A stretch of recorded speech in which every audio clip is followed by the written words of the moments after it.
الغلطة دي وتستسهل وتخلع سنتك الطبيعية، لأن أفضل علاج ممكن تعالجه لأسنانك إنك تحافظ عليها.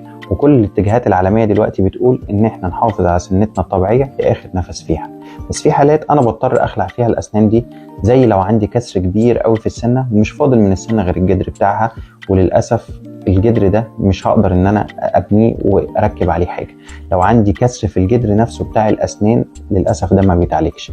لو عندي التهاب مزمن في اللثة وأدى إلى تخلخل الأسنان، برضو ساعات بضطر إن أنا أخلع الأسنان. في حالة الأمراض المزمنة زي السكر وأدى لتخلخل الأسنان، برضو لازم إن أنا أخلعها.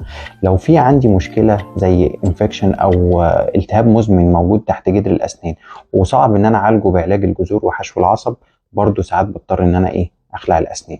لذلك في الحالات الطبيعية زي مثلا حشو العصب والحشو العادي، اوعى تستسهل وتخلع سنتك عشان ما تخسرش سنتك الطبيعية وتندم على حاجة زي كده بعدين.